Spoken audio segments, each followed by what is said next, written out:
Alright, so we're going to talk today about how to clean the contact cleaning rolls. This here is a Blue S contact cleaning roll. It's a silicone-based polymer.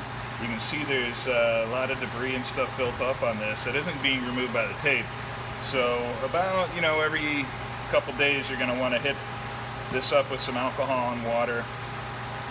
Polymag does make wipes that you can use to clean them up, and I'm going to show you kind of how to do that and then some other tricks. The first thing you're going to do is take a look at the contact cleaning roll and make sure that there's no grooves or any type of nicks or cuts in it. Then you're going to look for any areas that are contaminated that you need to clean off. These Polymag wipes have two sides. One is got a little bit of a texture, these little scrubbing dots, and the other side is smooth. So if you get to a point where you have something a little rougher that you want to get off, and you really can use the dotted side, and that'll help.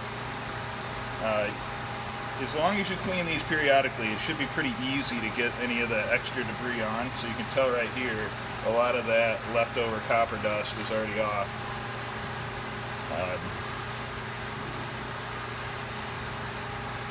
Wiping down every couple days is going to extend the life of these and make it clean better.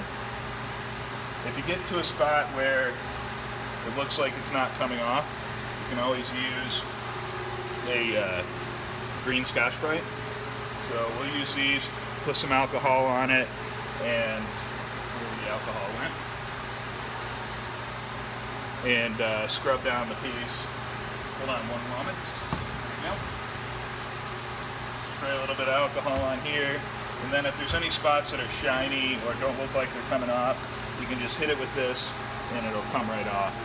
You want the contact cleaning roll to have a matte finish to it. It doesn't want to be shiny. So this roll is actually in pretty good shape, but using that green Scotch-Brite will get any of the real rough spots off. Once it's a matte finish, you can wait for it to dry and put it back into service.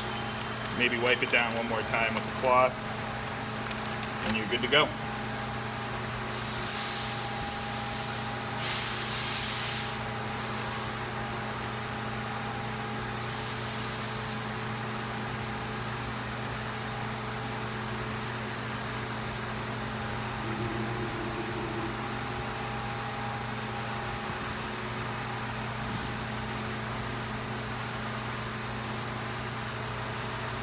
This should be good.